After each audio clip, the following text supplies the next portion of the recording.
Hello नमस्कार, मैं हूं कुंदन और आप देख रहे हैं केसी बुंडू यानी कि नॉलेज कैंपस बुंडू का यूट्यूब चैनल। तो आज यहां पर शिक्षा विभाग से जुड़ी एक खबर आ रही है जिसमें कि झारखंड शिक्षा परियोजना गुमला के द्वारा यहां पर एक वैकेंसी आई हुई है जो कि कस्तूरबा गांधी बालिका विद्यालयों को लेकर है। ठीक है, तो कस्तूरबा गांधी बालिका विद्यालयों में मैं आपको बता दूं कि यहाँ पर जो वैकेंसी निकलते हैं शिक्षकों के लिए वो सिर्फ और सिर्फ महिलाओं के पोस्ट के लिए होती है। ठीक है, यानी कि कस्तूरबा गांधी बालिका विद्यालय में सिर्फ महिला वैकेंसी ही निकलती है, सिर्फ महिला ही आवेदन कर सकते हैं।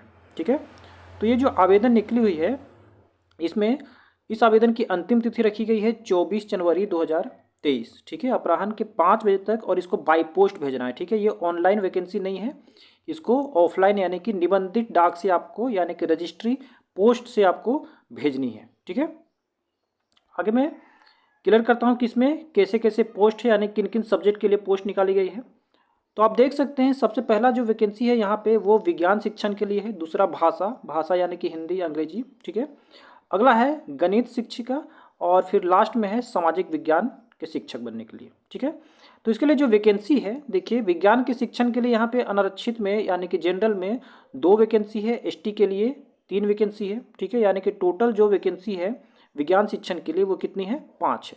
ठीक है, आगे बात करते हैं भाषा के लिए। तो भाषा में जो है यहाँ पे सिर्फ एक ही वैकेंसी है और वो भी जनरल कोटे से है। ठीक है, चलिए अगला यहाँ पे गणित यानी कि मैथ में जो है यहाँ पे जनरल से 4 है और एसटी से 3 है, यानी कि कुल 7 वैकेंसी है। ठीक है, अगला यहाँ पे सामाजिक विज्ञान में यानी एसएसटी में यहाँ पे अनारक्षित से यानी जनरल से सिर्फ एक ही वैकेंसी है और इसमें टोटल भी एक ही है। ठीक है, तो इस प्रकार से यहाँ पर कुल 14 पदों के लिए यानी 14 पोस्ट के लिए यहाँ पे वैकेंसी आई हुई है। ठीक है, अब इस वैकेंसी को अप्लाई करने के लिए आपकी योग्यता क्या होनी चाहिए तो देखते हैं। तो इस वैकेंसी को अप्लाई करने के लिए चाहे आप यहाँ पे विज्ञान शिक्षण हो या फिर भाषा या फिर गणित या फिर एसएसटी के लिए अप्लाई कर रहे हो तो यहाँ पे आपका ग्रेजुएशन होना चाहिए। ठीक है, ग्रेजुएशन होना चाहिए और अगर आप जनरल या फिर ओबीसी से बिलोंग करते हैं तो आपको 50% यानी कि 50% अंक के साथ आपका ग्रेजुएशन होना चाहिए।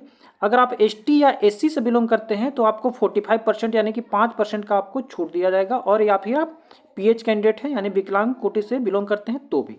ठीक है, और साथ ही साथ यहाँ पे आपका एक और एजुकेशनल क्वालिफिकेशन देखा जाएगा, वो क्या है, बीएड या तो फिर डीएलएड। ठीक है, अगर आपने बीएड किया है या फिर डीएलएड किया है 2 वर्ष का तो भी आप इस वैकेंसी को अप्लाई कर सकते हैं।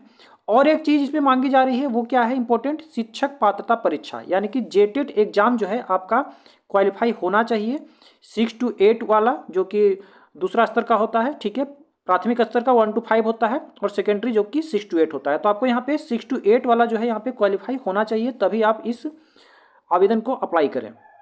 आपको यहाँ पे वेतन कितनी दी जाएगी तो आप देखिए, वेतन दिया जाएगा यहाँ पे आपको 15,840 रुपया मासिक यानी कि 1 महीने की। ठीक है, और इसमें कही जा रही है कि 3 वर्ष की संतोषप्रद सेवा आपको देनी होगी। ठीक है, यानी कि 3 वर्ष के लिए आपका यहाँ पे सिलेक्शन होगा, और अगर मान लीजिए आपका जो सेवा है वो अगर आपका अच्छा हुआ यानी कि आपका टेस्ट किया जाएगा वहाँ पे, अगर आपका अच्छा आपने सेवा दिया है तो आपका जो है वो सेवा को विस्तार भी किया जाएगा। ठीक है, चलिए आगे बढ़ते हैं।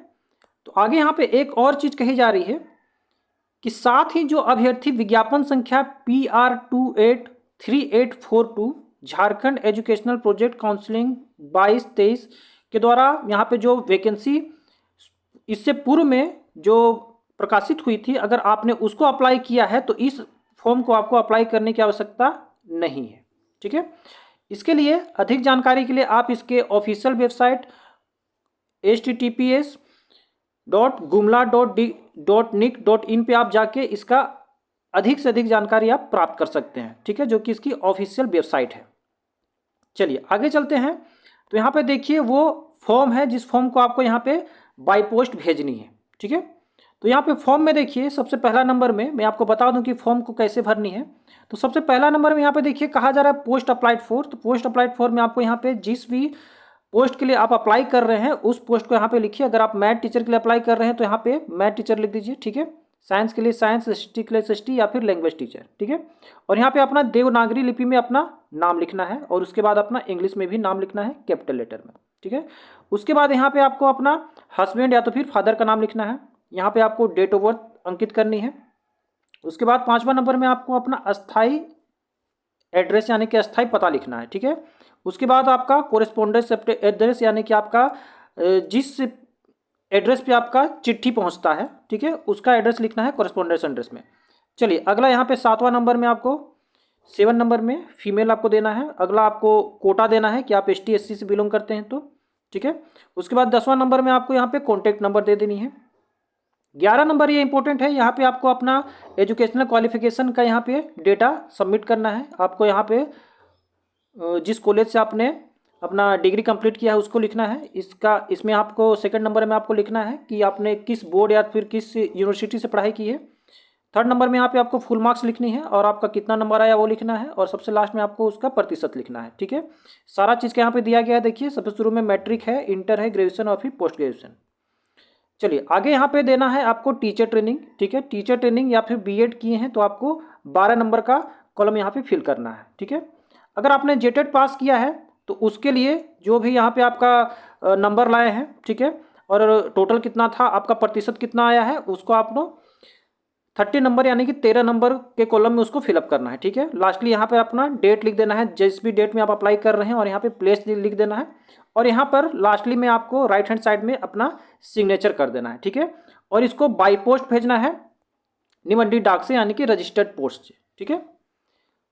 और साथ ही साथ जितना भी आपका एजुकेशनल क्वालिफिकेशन का आपका सर्टिफिकेट है सभी को जेरोक्स करा के उसको सेल्फ अटेस्टेड करके आपको भेजनी है, ठीक है। तो आशा करता हूं कि आपको ये वीडियो समझ आई होगी। अगर किसी प्रकार का डाउट हो तो आप हमारे कमेंट बॉक्स में आके कमेंट अवश्य करें। इसी प्रकार के वीडियोस पाने के लिए आप हमारे चैनल को सब्सक्राइब अवश्य करें और वीडियो को लाइक और शेयर भी अवश्य कर दें। धन्यवाद।